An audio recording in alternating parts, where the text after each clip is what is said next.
잘 쉬었습니까?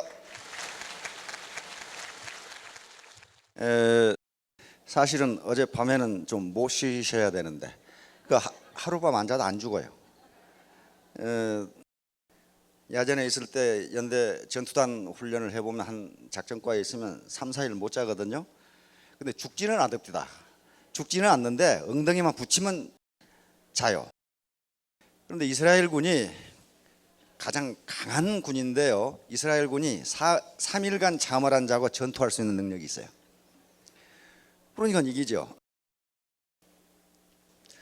근데 이스라엘 군은 3일간 정상적인 상태에서 3일간 잠을 안 자고 전투를 하니까 아랍 군들이 이길 수가 없잖아요. 저 사람들은 하루에 한 번씩 자야 되는데 3일간 안 자고 전투를 하고 밀어제끼니 사람 미치는 거 아니에요 정말. 그래서 3일간 안 자고 사업하실 수 있으면요 성공합니다.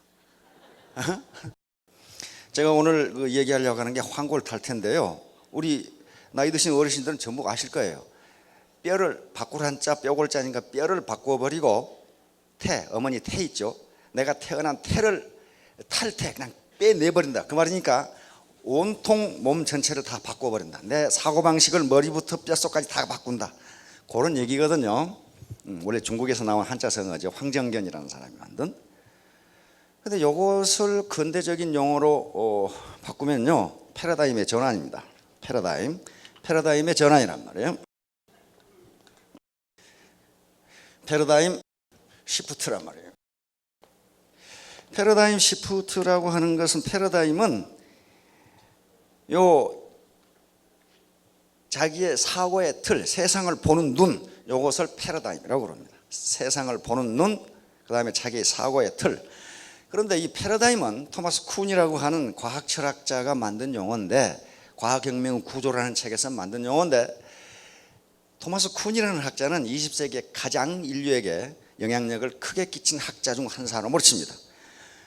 사고방식은요, 사람의 사고방식은 즉 세상 그 자체가 아니고 세상을 보는 눈, 이 생각의 틀, 사고의 구조, 요걸 바꾸는 게 패러다임 시프트인데, 다시 말하면 지금 농경시대와 산업화 시대를 거쳐서 지금 어디로 가고 있습니까? 지식정보화 시대, 창조시대로 가고 있는데, 아직도 이 패러다임이 농경시대와 산업화 시대에 멈춰 있다면 그건 굶어 죽기 딱 맞다, 지금 그만이에요 지금. 그런데 이 패러다임은 이렇게 서서히 바뀌어지는 게 아니고, 토마스 쿤이라는 학자가 유명해진 것은 패러다임은 어느 날 갑자기 바뀐다. 갑자기, 다시 말하면 소위 우리가 시쳇말로 뚜껑이 날아가듯이 바뀌어버린다 그런 말이에요. 조금씩 바뀌는 게 아니다, 그런 얘기입니다. 저희가 강의하면서 강조한 게 나 중심의 패러다임에서 우리 중심의 패러다임으로 바뀌면 부자가 된다 그랬어요. 다시 말하면 나 중심의 패러다임은 자기 이익 중심의 패러다임이고, 그 다음에 우리 중심의 패러다임은 원칙 중심의 패러다임입니다. 예를 들면, 쉽게 말하면 나만 잘 먹고 잘 살겠다고 생각하면 그 사람은 혼자서 잘 먹고 잘 살아요. 그러나 다른 사람을 도와줄 만큼 부는 생기지 않는다 그런 말이에요. 그러니까 나만 잘 먹고 잘 살 게 아니라 내가 부모님께 생활비도 드려야 되고, 우리 자녀들 교육도 시켜야 되고, 동생들도 도와주고, 형님도 도와주고, 친구도 도와주고, 이렇게 우리 중심의 패러다임, 다시 말하면 공헌하겠다는 생각을 가지면 그렇게 공헌할 수 있도록 부가 생긴다는 게 성공의 법칙이에요. 그게 부의 법칙이에요. 그런데 경제 법칙이건 자연 법칙이건 저는 창조의 법칙이라고 생각합니다. 창조의 법칙이 만약에 이 사람한테는 맞고 이 사람한테는 틀리다면 그것은 창조주가 실수한 거예요. 그런데 창조주는 그런 실수를 안 하거든요. 그렇기 때문에 모든 사람에 그게 해당합니다. 자기가 기여하겠다고 하는 것처럼 생긴다 그 말이에요. 나만 잘 먹고 잘 살겠다고 돈을 보고 쫓는 사람은 분명히 잘 먹고 잘 산다 그 말이에요. 아니, 자기가 잘 먹고 잘 살겠다고 그러는데 그거 못 먹고 못 사면 그건 말이 안 되잖아요. 그것도 창조의 법칙이란 말이에요. 그런데 나만 잘 먹고 잘 살겠다가 아니고 우리 파트너 스폰서 같이 잘 먹고 잘 살자고 생각하면 그렇게 된다는 거예요. 그렇게 된다. 이것이 자기 개발의 전문가들이 이구동성으로 하는 얘기입니다. 월러스 워터스라든가 이 나폴레옹 힐이라든가 지그 지글러라든가 폴 마이어라든가 카네기라든가 하는 양반들이 자기 개발서에서 이구동성으로 하는 얘기가 그 얘기예요. 그런 얘기입니다. 그런데 그것이 선언적인 것으로 끝나버리면 뭐 그런가 보다, 뭐 그럴 수도 있겠지 그러는데, 이것이 1960년대 아주 기라성 같은 학자들에 의해서 그것이 사실이라는 게 증명이 됐단 말이에요. 자기 충족적 예언이라는 게 그거예요. 자기 충족적 예언. 그러니까 자기 충족적 예언이라는 게 내가 예언하는 것이 충족된다 그런 말이에요. 내가 예언하는 것이 충족된다. 다시 말하면 내가 그렇게 된다고 믿으면 그렇게 된다. 이게 자기 충족적 예언 이론이에요. 내가 부모님께 생활비를 드리겠다, 내 자녀들을 유학을 시키겠다, 내 형제들을 내가 다 돕겠다, 또는 친인척이나 내 사회에 공헌을 하겠다고 생각하면 그렇게 된다는 게 자기 충족적 예언이에요. 기라성 같은 학자들이 과연 그것이 맞는지 현장 실험을 해야 될 거 아니에요. 현장 실험을 1960년대 바로 하버드 대학의 로버트 로젠탈 교수하고, 로버트 로젠탈이라고 하는 저명한 교수가 있습니다. 하버드 대학에서 가장 인기가 좋다고 하는데, 로젠탈 교수하고 캘리포니아의 초등학교 교장을 하는 레노 제이콥슨 여사가 캘리포니아의 초등학교에서 이걸 실험을 했어요. 과연 그러는지. 그래서 이 이론이 맞다는 게 증명이 됐는데, 그게 피그말리온 효과입니다. 피그말리온 이펙트예요. 다시 말하면 인간이 간절하게 원하면 반드시 이루어진다.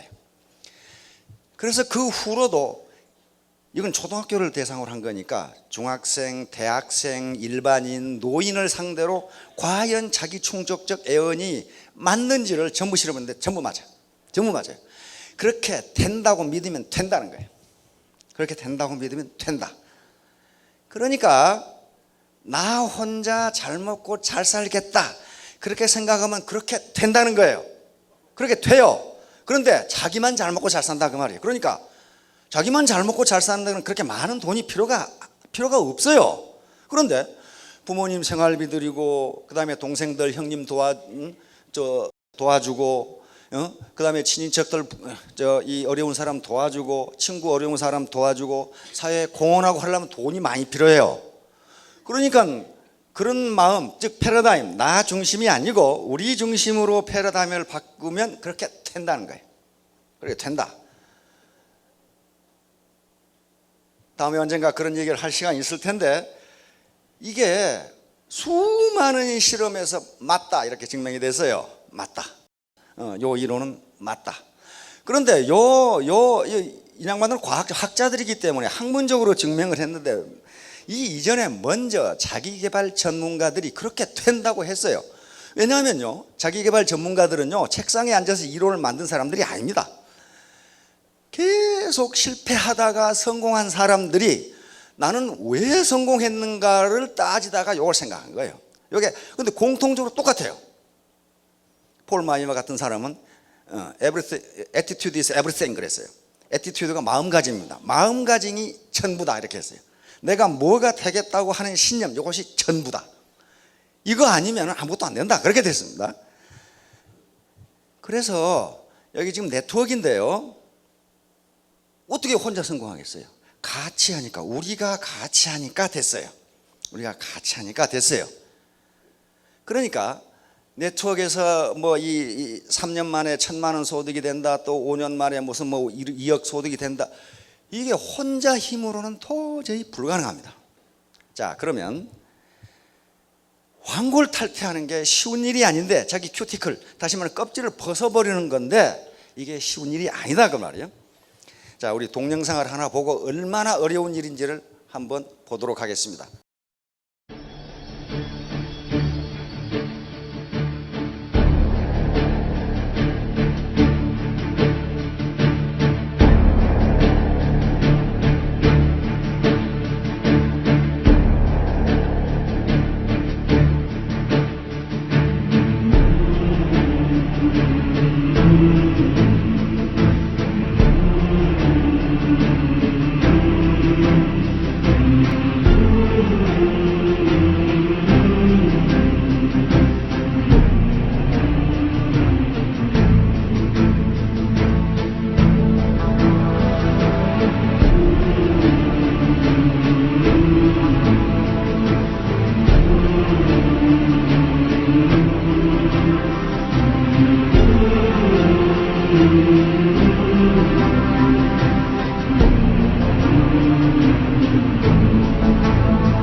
이게 황골탈퇴입니다.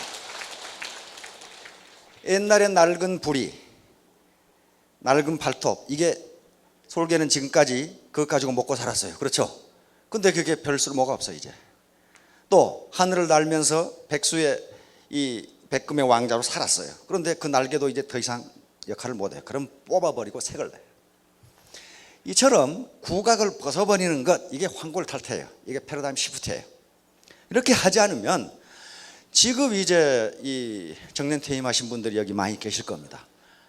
솔개처럼 앞으로 30년 더 사셔야 돼요. 60인분도 30년 더 사셔야 되는데 아마 30년 더 살고 나시면은 우리 생명과학자들이 죄송합니다 20년을 더 사셔야 되겠는데요. 이렇게 될 거라고 지금 이렇게 될 거란 말이에요. 그러면 지금 아무리 환갑이 넘으셨더라도 낡은 발톱과 낡은 부리와 낡은 날개를 뽑아버리고 새 것으로 하는 거, 이게 황골탈퇴예요. 이게 패러다임 시프트예요. 세상을 보는 눈, 지금은 농경시대나 산업화 시대가 아니라 그 말이에요. 지식정보화 시대고 창조시대, 벌써 지식정보화 시대를 넘어서 창조시대로 가고 있다고 얘기를 해요. 창조시대라는 것은 창의성이 아니고서는 루틴한 방법으로는 살아갈 수가 없다, 그런 얘기거든요. 그런데 그렇게 세상이 그렇게 변하는 것이 지금 여기서 논하는 것은 옳으냐 그르냐의 문제가 아니에요. 현상이 그렇다는 거예요. 그러면 자기가 세상을 바꿀 수 없으면 세상에 적응하지 않으면 안 돼요. 안 그러면 낡은 발톱으로 그냥 죽든가. 그런데 그렇다면 그 인생이 아무런 의미가 없잖아요. 그렇게 되는 것은 자기 주변 사람들, 자기 가족, 즉 자기 부인이나 남편에게 도리가 아니고 자식이나 부모에게 도리가 아니에요. 뭔가 지금 바꿔서 황골탈퇴를 해서 새 출발을 해야 된단 말이에요. 그러면 왜 우리가 황골탈퇴해서 다시 30년, 40년, 50년을 더 살아야 되는가? 우리 도대체 대한민국의 현실이 어떤가? 우리 대한민국은 세계 12대 경제 대국이지만은 국가는 그렇지만은 개인은 어떤가 하는 얘기예요. 개인은 어떤가? 자, 한번 보도록 합시다. 자, 자수성가한 부자의 충고. 어떤 책을 읽다가 자수성가한 부자가 이런 말을 해놨어요. 그래서 이야, 이거 맞다. 한번 봅시다. 왕년에 공부 좀 했다고 편한 일자리만 찾아다녀서는 안 된다. 현재가 어떻고 미래가 어떨 것인가를 생각해야 돼. 그럼 평생 월급쟁이 신세를 면치 못한다. 돈은 남들이 꺼리는 일을 하는 데 따르는 보상이다. 이거 꺼리잖아요. 그런데 분명하게 얘기하는데 나는 이 일이 옳다고 생각한다. 네가 뭐라고 하건 옳다고 생각한다. 너도 언젠가는 그렇게 생각할 것이다. 그렇게 생각하세요. 젊은 사람들이 그저 편하고 안전한 일만 하려는 걸 보면 한심해 죽겠다. 이건 스스로 이 사람은 고등학교도 못 나온 사람이에요. 그런데 아주 거부가 됐는데 남이 꺼리는 일을 했다 이 말이에요. 자기는 그러니까 자기 손에 진흙을 묻힐 각오를 했다는 거예요. 그래서 그렇게 한 보상으로 나는 부자가 됐다. 근데 전부 무슨 말이지 대학 간다고 입시학원에서 달달달 뭐 외우고 있는 사람들이 나중에 사회성이 전혀 떨어지더라. 그래가지고 전부 월급쟁이만 하려고 그러니 그래가지고는 평생 월급쟁이 신세를 면치 못한다. 지금 그런 얘기예요. 물론 월급쟁이가 나쁘다 그런 얘기가 아닙니다. 조직에 들어가서 경험을 쌓고 조직이 어떻게 돌아가는지 리더십을 쌓고 하는 것은 굉장히 중요한 자산이지만은 평생 그 일만 해가지고는 부자 되기는 글렀다 그런 말이에요. 자, 장수시대의 도래입니다. 이게 지금 OECD에서 내놓은 통계인데 한국 어디가 있어요? 여기가 있어요. 꼴찌에서 두 번째. 다시 말하면 우리 노령 세대의 소득이 근로 세대의 소득의 60%도 안 된다. 팍 떨어져 버린다. 왜? 사회보장이 안 돼 있어서 그래요. 그러면 정부는 사회보장 해주기 싫어서 안 하느냐? 정부 재정이 부족한데 그걸 어떻게 해줘요? 방법이 없는 거예요. 자, 보세요. 요게 지금 기대 수명이 이렇게 늘어나요. 계속 늘어나요. 2005년에 82세니까요. 앞으로 30년 후에 2035년은 이게 100세로 늘어날 거라고요. 지금 기대 수명이. 그러면 지금 현재 우리나라의 실질 은퇴 연령이 70.3세예요. OECD에서 두 번째입니다. 70.3세. 일본이 조금 높았죠. 그런데 해가 갈수록 어떻게 됩니까? 우리나라가 최고죠. 다시 말하면 우리나라 노령들은 상당히 힘들게 사신다 그런 말이에요. 실질 직장에서 쫓겨났느냐 은퇴했느냐 안 했느냐 그 얘기가 아니고 은퇴하더라도 놀면서 여생을 보낼 수가 없다. 70.3세까지 일하지 않으면 먹고 살기 힘들다 그런 말이에요. 지금 OECD 발표한 겁니다. 그러고 보니까 65세 이상 소득 빈곤율이 OECD 최고다. OECD가 이렇게 되는데 평균 13.3인데 여기 45.1%. 다시 말하면 노령연금이 생활을 유지하기에 턱없이 부족하다. 이건 여러분 국가가 나쁘다 좋다 얘기가 아닙니다. 재정이 없어요 지금. 그러니까 65세 이상 고령자가 일하는 비율이 OECD 국가 중에 두 번째죠. 두 번째는 사실은 첫 번째 아이슬란드는 전 국민 수가 30만 밖에 안 돼요. 그러니까 나라라고 할 수가 없어. 우리 동사무소만 또 못해요 이게 나라가. 그래서 사실상 노령자 중에 근로를 하고 있는 분이 OECD 최고다. 앞에 하고 연결이 되죠. 70.3세까지 일하지 않으면 못 먹고 사니까 지금 이렇게 됐다 그 말이에요. 고령자 취업이 29%에 이르는데 이게 OECD 평균은 12%예요. 그런데 우리는 29%의 노인들이 일하고 있다 그런 말이거든요. 그런데 아주 더더욱 한심한 것은 우리나라 청년 근로활동 인구가 25.5%밖에 안 돼. 노인들은 29%를 일하는데 청년들은 25%밖에 일하지 않는다 그런 말이에요 지금. OECD는 47%. 왜 이러느냐? 우선 군대 가버려. 군대 가잖아요. 그 다음에 대학 가버려. 대학 진학률이 OECD 최고예요. 미국이 대학 진학률이 높은데 미국보다 더 많아요. 우리는 80%. 전부 10명 젊은 사람 10명 중에 8명은 지금 대학에 가 있다 그런 말이에요. 대학에. 그리고 대학에 없는 놈은 군대 가 있다 그 말이에요. 그 다음에 요즘 대학을 4년 만에 졸업하는 것은요, 그건 아주 굉장히 희귀한 동물이에요. 취직이 안 되니까 중간에 어학연수 간다 어디 가다 다 가고 6년 7년 8년까지 걸린 놈이 있어요. 대학 졸업하는데. 그러니까 젊은 사람들이 전부 다 군대 아니면 군대는 갔다 와야 돼. 그래도 대학에 가 있어요. 그 다음에 학원에 가 있어. 지금 사법고시 준비하는 사람이 10만 명이에요. 고시촌에 가보면요 버글버글해. 계속 책만 들여다보고 있어요 이렇게. 그러면 사법고시에 합격하겠다고 하는 10만 명의 인재가 공부 못하는 사람들이겠어요? 직간에는 공부 좀 한 놈들이 전부 사법고시 한다고 10만 명이 지금 고시촌에 가서 앉아있어. 일 안 해. 그래서 국가연구기관에서 뭐라 하냐면은 노인들이 이렇게 가난하고 일할 수밖에 없는 게 요것 때문이다. 한갑이 넘은 부모가 뒷방에 구르고 있는 30대 아들을 먹여주고 재워주고 옷 입혀주고 용돈 주고 그러고 앉아있어요. 그러니까 평생 벌어가지고 아들 뒷바라지나고 다 들어가고 나중에 거동이 불편할 때 보니까 아들놈들은 지 호구지책도 못해. 아들놈들이 나빠서 그런 게 아니고 그래서 노인 빈곤율이 이렇게 올라가 버린 거예요. OECD나 이런 서구에서는요 18살 먹으면 쫓아내버리죠. 18살 먹으면 18세 생일잔치를 제일 거창하게 해주거든요. 왜냐하면 내일 쫓아낼 거거든 지금. 내일 쫓아낼 거거든. 무지무지 거창하게 해줘요. 쫓아내버려요. 그러니까 서구의 노인 빈곤율이 이렇게 높지 않은 게 자식한테는 18세까지만 투자해. 그리고 그 이후는 네가 알아서 네가 먹고 살아라. 자식도 우리 그럴 줄 알고. 자, 그런데 우리 문화가 나쁘다 그런 말 아닙니다. 이건 온정주의 문화가 강하게 남아있기 때문에, 강하게 남아있으니까 노인 빈곤율과 이게 관계가 있다고 국가연구기관에서 얘기를 지금 하는 겁니다. 지금 2010년 현재 한국에 65세 이상 노인 중에 대학 졸업자는 7.8%밖에 안 되고, 나머지는 이게 점점 높아지죠. 전부 다 대학을 가니까. 그러니까 나중에 이때쯤 되면 세계 최고가 됩니다. 자, 요게 이제 KDI에서 그러면 이걸 어떻게 해야 되느냐? 평생 교육제도 확립, 일자리의 질을 고려한 고용의 증대, 빈곤층에 도움이 되는 조세와 공적 이전 및 공공서비스, 공정거리원칙. 말은 무지무지하게 좋은데요, 이거 어느 하나 될 것이 없어요. 나도 이런 소리는 해. 이런 소리는 하는데 이게 무지무지 어려워요. 다시 말하면 부자들에게 세금을, 이게 좀 더우니까 막 헛소리가 나오는데, 세금을 더 많이 걷어서 노인들에게 돌려주자, 지금 그런 얘기거든요. 근데 그게 쉬운 일이냐. 그래서 이게 지금 미국의 저명한 대학 교수인데, 클린턴 행정부에서 노동부 장관을 했던 분입니다. 장애인입니다.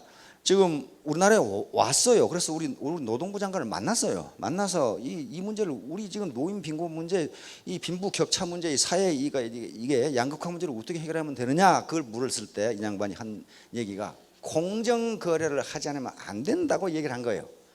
다시 말하면 대기업이, 원청 기업이 하청 기업의 가격을 후려치고, 그다음에 이 정규직과 비정규직에 그걸 공정한 임금을 안 주고 이렇게 해가지고는 경제가 살아나지 않는다고 얘기한 거예요 지금.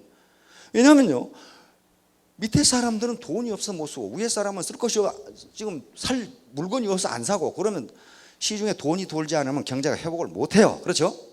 그래서 공정 거래를 해야 된다고 강조한 사람입니다. 지금 그래서 여러 가지 뭐 SSM을 규제한다, 뭐 한다, 이런 얘기가 나오죠. 요게 문제예요. 이제 요게 문제예요.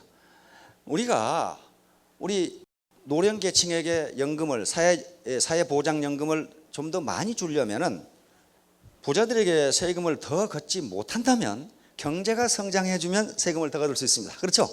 경제가 성장해주면 전 국민들의 소득이 올라가니까 동일한 세율을 적용하더라도 세액은 증가하게 돼 있어요. 그런데 우리 경제가 어떻게 됩니까? 이게 잠재 성장률이라고 하는 것은요, 국민 경제가 가지고 있는 생산 요소를 최대로 활용했을 때 정상적으로 성장할 수 있는 성장률입니다. 다시 말하면 인플레이션을 유발하지 않고 성장할 수 있는 성장률이에요. 자, 봅시다. 그런데 해가 갈수록 어떻게 됩니까? 계속 떨어져요. 지금 우리나라가 여기인데요, 잠재 성장률이 3.4%인데 금년도 성장률은 2.9 정도밖에 안 된다고 그래요. 그렇다면 뭐예요 지금? 우리가 가지고 있는 생산 요소를 100% 활용하지 못한다. 그러면 왜? 수요가 없어. 수요가. 물건이 안 팔려. 안 팔리니까 기업은 생산 능력이 있는데도 생산을 못해. 그러니까 성장을 못하죠. 그런데 점점 떨어져요. 점점 떨어져 이게. 그렇다면 경제가 성장을 해서 노령계층에게 공적 이전, 다시 말하면 사회보장 기여금을, 사회보장금을 더 줄 수도 없다. 그럼 자, 이게 이제 워킹푸어라는 것은 일을 하는데도 빈곤 상태를 무연하지 못하는 사람들. 이게 지금 비정규직이 죄다 그래요. 아르바이트로 겨우 먹고 살지 빈곤을 무연치 못한다. 이제 워킹푸어만 있는 것이 아니라 하우스푸어, 집은 가지고 있는데 가난뱅이다, 그런 말이에요 지금. 이게 지금 가장 큰 문제예요. 지금 정부가, 지금 현 정부 들어서 부동산 경기 부양 정책을 어제까지 18번 발표를 했어요. 18번 발표를 했는데 부동산 가격은 어떻게 됩니까? 떨어져. 어제 또 했어요. 또 했는데 40대 이하 집을 가진 뭐 청년이나 누구에게 대출을 더해준다, 그런 말이에요 지금. 대출을 더해주면 어떡하겠어요? 빚만 점점 늘어나게 돼 있어요. 앞으로 부동산 가격이 오르리라고 생각되면 괜찮은데 그럴 가능성이 이론적으로 봐서는 거의 없어요. 부동산 경기가 살아야 경제가 살고 어쩌고 저쩌고 하니까 이때는 머리가 안 돌아가는 게 좋아요. 머리가 잘 돌아가는 사람들이 옳다, 이거 하나 사놓으면 돈 되겠네, 그러면서 사놓은 거예요 지금. 근데 지 돈으로 대출 받아서 샀어요. 그러니까 부동산 담보 대출은요, 몇 년 거치 몇 년 상환 이렇게 돼 있어요 지금. 그렇죠? 근데 거치 기간 동안에는 이자만 내면 돼요. 그렇죠? 그러나 원리금 상환 기간이 되면은 원리금을 내야 되니까 감당할 수가 없는 거예요. 감당할 수가 없어요. 그것이 무슨 아파트냐면 깡통 아파트예요. 깡통 아파트라는 게 여기 지금 LVT 60, LTV 60, LTV는 로운 투 밸류입니다. 부동산 담보 대출 가치 인정 비율이에요. 그러니까 1억짜리면 60% 인정했다, 그 말은 6천만 원 대출해 줬다, 그런 말이지 지금. 그러면 은행이 부동산 가격이 오를 때는 괜찮아죠. 그런데 깡통 아파트라는 게 지 돈 4천만 원 하고 은행에서 6천만 원 빌려서 1억짜리 아파트를 샀는데 그 아파트가 6천만 원 이하로 떨어졌다, 그런 말이에요. 그러니까 이 아파트를 팔아도 은행 빚을 못 갚는다. 이게 깡통 아파트예요. 그게 몇 조예요 지금. 이것 때문에 지금 우리 국가 신용 등급이 계속 떨어지는 거예요. 이거 어떻게 할 거냐 이걸. 그러면 쥐가 샀으니까 쥐가 책임져야지. 그 말이 되는 것 같지만 말이 안 돼요. 18번을 부동산 경기 부양한다고 발표를 하니까 우리처럼 머리가 둔한 사람은 그냥 눈 꺼벅꺼벅 가만히 있으면 되는데, 머리가 잘 돌아가는 사람은 옳다 됐다, 부동산이 오르니 아파트 하나 사뒀다가 땡 잡자, 노후 대책을 하자 그랬는데 노후 대책은커녕 퇴직금 받은 것까지 다 날아가게 생겼다. 이게 깡통 아파트예요. 하우스푸어예요.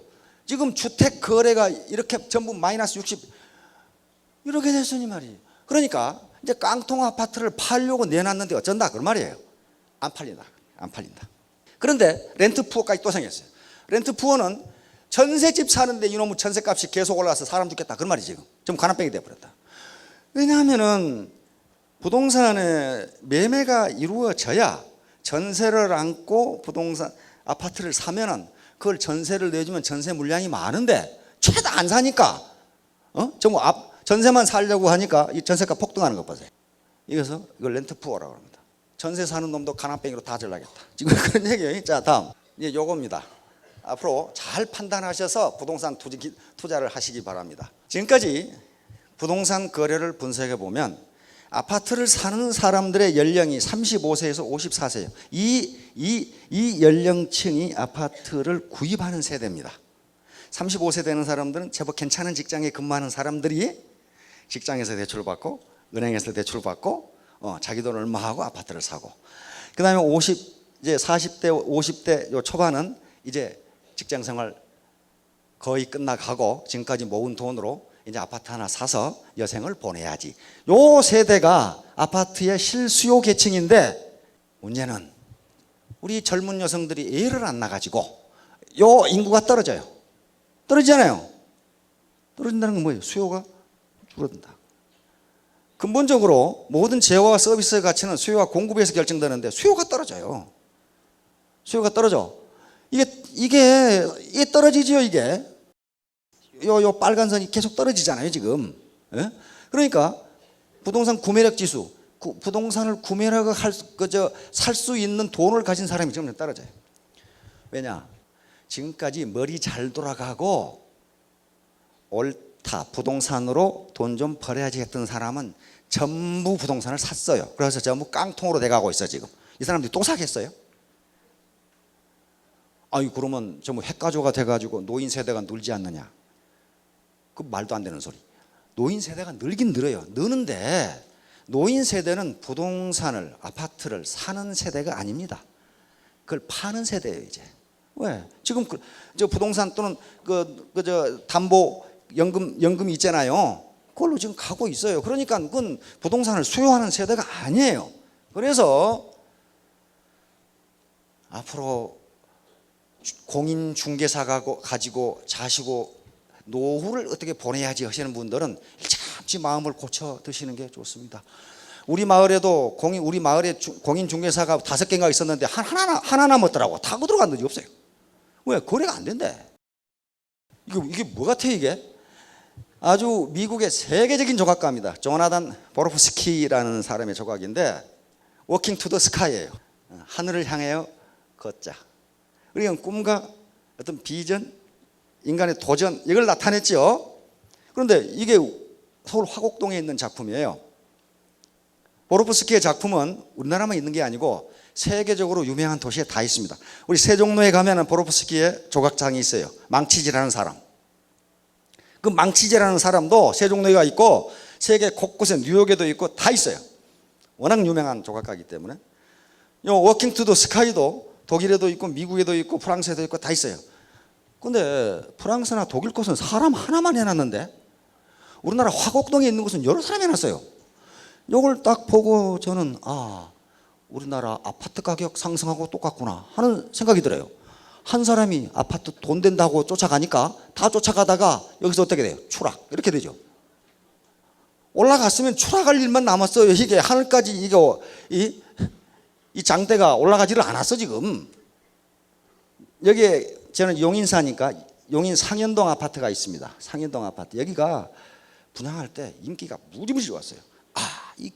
그게 아주 그 수지 쪽에 굉장히 좋거든요. 전원처럼 그렇게 돼서 이 아파트가 퇴직하고 노년을 보내기가 참 좋다 해가지고 인기가 무지무지 좋아가지고 분양가가 9억 1천만 원이었는데 지금 7억 3천만 원 떨어졌는데 6억에 내놔도 사는 놈이 없어. 왜 6억 5억에 나오느냐 하면요, 밑에 보면 알아요. 여기에 이 아파트가 자기 집에 사는 사람이 29%밖에 안 돼. 왜 이럴까요 이게? 자기 집에 자기가 못 살아. 이게 두 가지가 있습니다. 하나는 서울 사는 부자들이 내가 노후에 전원해서 살아야지 하고 아파트를 사놓은 사람. 그 다음에 직장생활을 하는 사람들이 전세 않고 대출 받아서 사놓은 사람들이야. 그런데 대부분이 뒷 케이스예요. 그래가지고 넓은 자기 집 놔두고 그 전세금을 내줄 돈이 없어서 자기는 혼자 단칸방에 쇠방살이 하고 있는 거예요. 70%가. 왜? 이걸 팔려고 해도 사는 사람이 없어. 상현동 가봐요. 무지무지 좋은데 안 팔려. 이게 안 팔려. 9억 1천만 원에 분양을 받았는데 호가는 7억 얼마지만 실제 내놓는 것은 5억 6억도 안 된단 말이에요. 그런데 안 팔려요. 안 팔린다는 건 뭘 의미해요? 가만히 생각해 보세요. 아직도 비싸다요. 아직도 비싸다. 모든 국민들의 심리가 아직도 비싸다. 더 떨어져야 된다. 괜히 샀다가 바가지 쓸 필요가 뭐가 있느냐. 그러니까 전세만 찾으니까 전세는 폭등하고 가격은 떨어지고. 이제 왜 우리가 스스로 먹고 살아야 되는지를 노연 분양비입니다. 그러니까 이게 고령 근로세대가 근로세대 100명이 노인 몇 명을 먹여 살려야 되느냐 그 말이에요 지금. 그런데 지금 2010년은 그래도 근로세대 100명이 노인 15.2명 먹여 살리면 되는데 어떻습니까? 이때가 되면은요 100명이 57명 먹여 살려야 되는데 누가 세금 내서 먹여 살리냐 요거 또 문제인데 지금 지식정보화 시대인데요. 자, 우리 30대 이하의 사람들은 정보화 이용률이 99.9니까 100%라 그 말이에요 지금. 어떤 신체 장애라든가 그런 사람을 제외하고는 전부 인터넷 사회, 정보화 사회에 적응돼 있다. 근데 40대는 그래도 거의 대부분이죠. 50대가 되면 팍 떨어졌다가 지금 현재 60대 이상은 정보화 시대에 적응할 수 있는 분이 22%, 23%밖에 안 된다. 그러니까 전부 아날로그 세대라는 거예요. 그러니 지금 직장에 나와서 재취업할 때가 어디 있어요? 전부 정보화되어 있는데 전부 컴퓨터를 쓰는데 그래서 오직 할 일은 판매사밖에 없다. 지금 여기서 이런 결론이 나온단 말이에요. 어디서 뭘 하겠어요? 직장에 들어가면 전부 컴퓨터고 컴퓨터 이 소프트웨어 가지고 다 운영하는데 우리 생산 가능 인구 이게 미국이 왜 강대국인가 하는 걸 알 수가 있어요. 현재 2010년에 우리 생산 인구를 100이라고 봤을 때 이때 피크가 되었다가 어떻게 됩니까? 떨어지죠. 생산 인구가 떨어지잖아요. 국력이 점점 떨어질 가능성이 있어요. 근데 미국은 보세요. 어떻습니까? 늘지요. 미국 왜 이래요? 이민을 받아들이니까 그래요. 이민을 받아들여요.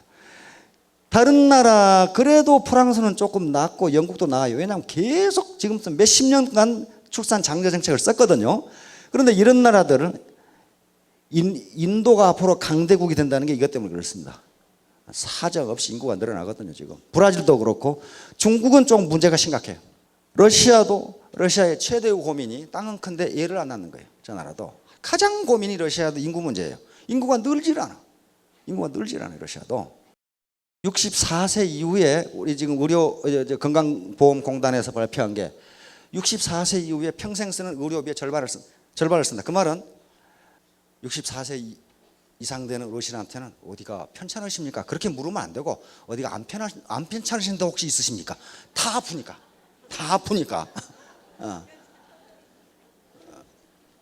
그러니까 이때 의료비가 가장 많이 들어가는데 소득을 어떻게 할 거냐 하는 문제가 생깁니다. 자, 이제 노후 생활비 조달인데 그럼 어떻게 해야 되느냐? 우리가 소득을 크게 두 가지로 나눌 수 있습니다. 이것은 소득 획득 방법 가지고 제가 그냥 분류한 겁니다. 하나는 노동소득이고 하나는 시스템 소득입니다. 물론 여기서 노동을 합니다. 그런데 노동소득 중에 가장 전형적인 것이 임금소득이에요. 뭐 공무원이라든가 회사원이라든가 전부 임금 받고 일하는 거 아니에요? 그 다음에 자유업이나 자영업. 자유업은 원래 전문직을 이야기합니다. 변호사라든가 의사라든가. 그 다음에 우리 연예인들도 자유업이고 자기 하고 싶으면 하고 말고 싶으면 마는 거예요. 그건. 자영업은 뭐 구멍가게라든가 미장원이라든가 지금 자영업입니다. 자, 그런데 요걸 왜 하느냐? 임금소득이라든가 자영업 소득을 얻어서 자본소득을 얻자는 거예요. 다시 말하면 여기서 돈을 벌어서 이 자본을 갖게 되면 노후에도 생활비가 나온다. 그런 얘기예요. 자본이라는 게 뭐냐 하면은 은행 예금이라든가 주식이라든가 채권, 특허권이라든가 저작권 등 이런 것들이 연금이라든가 전부 자본소득입니다. 어떤 부동산을 가지고 있다든가 등등이 자본소득이에요. 그래서 지금까지 이 자본소득 중에 가장 선호되는 자본소득이 상가였습니다. 상가. 일할 때 어디 목 좋은데 상가 하나 잡아두면 노년에 세 받아서 먹고 살 수 있다. 그런데 엊그제 상가의 40%가 깡통상가로 나왔어요. 깡통상가. 다시 말하면 대출을 받아서 자기 저축 쪽 집어넣고 상가를 샀는데 그걸 팔아도 대출금이 안 된다. 그래서 지금 아주 비상에 걸렸어요. 상가의 40%가 깡통상가 이렇게 나왔어요. 지금 그러니까 상가를 사두는 것도 자본소득이 되지를 않는다. 자, 그러면 이제 요 시스템 소득은 자기의 노동과는 관계없이 어떤 자본주의 시장 시스템이 자기에게 소득을 갖다 주는 게 시스템 소득이에요. 이 시스템은 몇 가지가 있습니다. 첫째 가장 전형적인 게 우리 정주영 회장님이나 이병철 회장님처럼 자기 시스템을 만들면 돼요. 기업을 창업하면 된다 그 말이에요.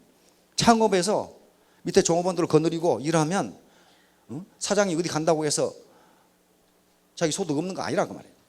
그런데 그렇게 하기가 무지무지 어렵고 자본이 필요해요. 자본이 필요해요.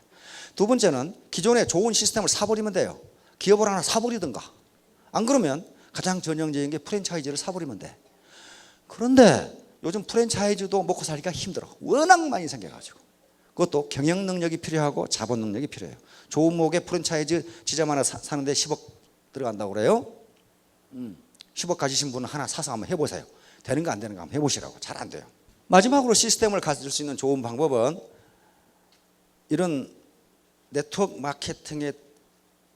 마케팅이라는 시스템에 들어와서 자기 시스템을 만드는 겁니다. 지금까지 이 시스템을 가질 수 있는 세 가지 방법 외에 다른 방법을 내가 못 찾았어요. 혹시 다른 방법이 있으면 한번 찾아보세요. 그런데 서민이 할 수 있는 유일한 것이 기존의 시스템에 들어와서 자기 시스템을 만드는 방법밖에 없어요. 그리고 자기 시스템을 얼마나 크게 만드느냐에 따라서 소득이 결정됩니다. 그건 누구 탓할 수도 없어요. 시스템에 들어오느냐 안 들어오느냐 하는 것도 자기 마음이에요. 이건 평양감수도 자기 싫으면 그만이라고.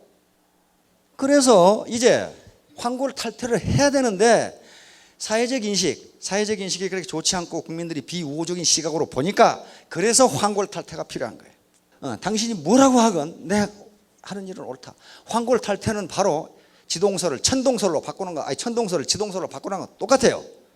그래서 이 베이비 부머들이 이제 문제인데 1955년부터 1963년 그 사이에 태어난 분들이 지금 약 700만 명 됩니다. 이분들이 지금 사회로 퇴직하기 시작했다는 거예요. 그리고 노령화가 시작됐어요. 이게 대량 빠져나오는데 갈 데가 없어요.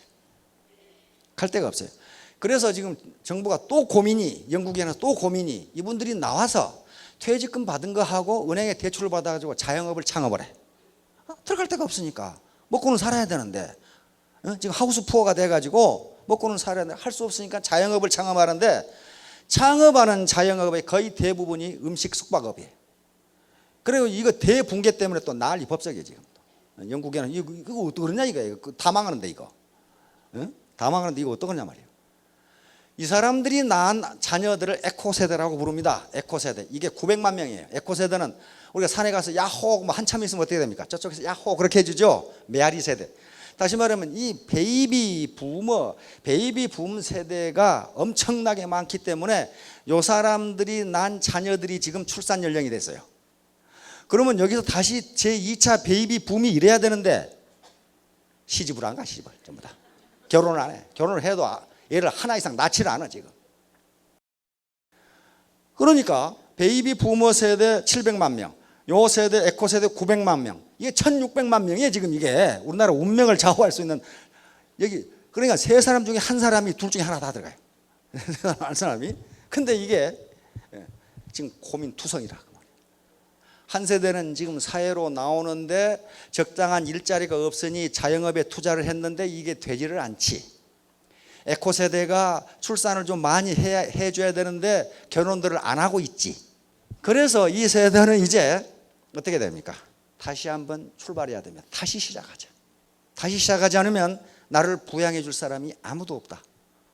에코 세대가 부양을 해줘야 되는데 저 혼자 살고 있다 그 말이에요. 저 혼자 살고 있단 말이에요. 그러니까 부양할 사람이 없어요. 이 세대를. 자기가 제 손으로 벌어서 노후를 준비하지 않으면 앞으로 40년을 어떻게 사실 것이냐, 이런 문제가 나옵니다. 이 국가가 아주 큰 고민이에요. 이 패러다임의 전환, 세상을 보는 눈, 이 사고의 틀을 완전히 바꾸지 않으면 이 짓을 못한다. 동물의 탈피해. 동물도 어느 곤충 같은 거 껍데기 허물을 벗죠. 뱀이라든가 무슨 매미라든가 허물을 벗죠. 허물을 벗지 않으면 큐티클이라고 하는 건데 그 생명체가 크지를 못해요. 그대로 말라 죽어. 큐티클은 커지지를 않는답니다. 커지를 않기 때문에 그걸 벗어버려야 돼요. 인간은 허물을 벗지는 않습니다. 허물을 벗는 인간도 있습니까? 인간은 죽은 세포가 때라는 형태로 버려지니까 허물을 안 벗어요.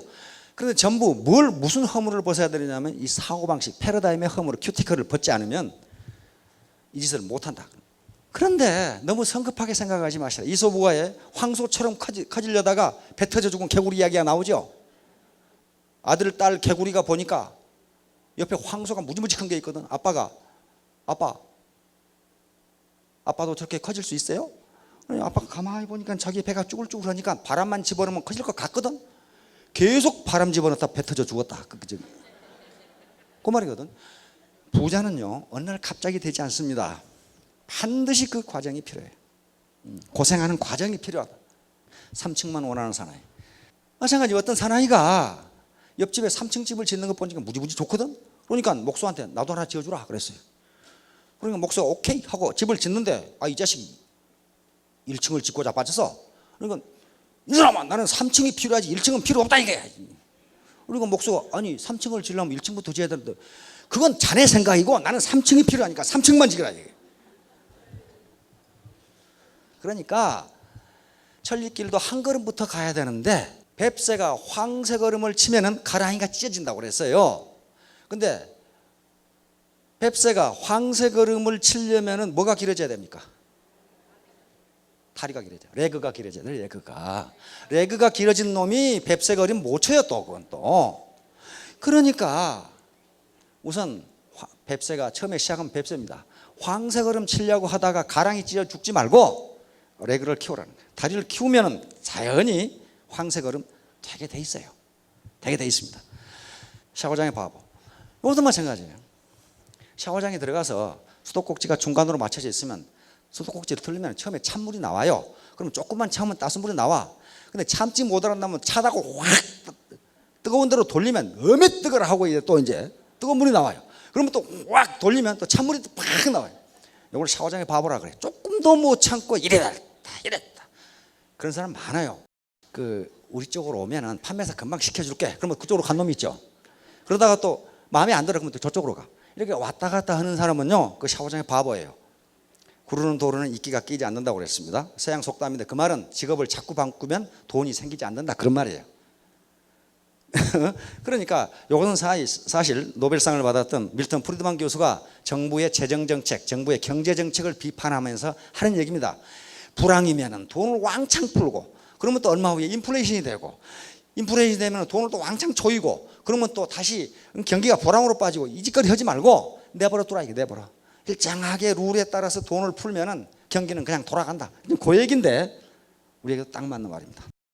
자, 에테미 사업은 등산과 같습니다. 등산할 때 처음에 이 배낭 메고 이 스틱 쥐고 가면 어떻습니까? 짜잘짜잘짜잘 하면서 가죠. 기분 좋게 가죠. 그러다가 한참 걷다 보면 데워요. 그러면 전부 다 입 꼭 닫고 이제 그냥 이렇게 걸어가요. 중간에 가니까 산꼭대기도 안 보이고 맨바우 덩어리고. 그런데 산 정상에 올라가면 휴식이 있습니다. 멀리 보여요. 끝까지 속도가 느리건 빠르건 걸어가면 산 정상에 올라갈 수가 있어요.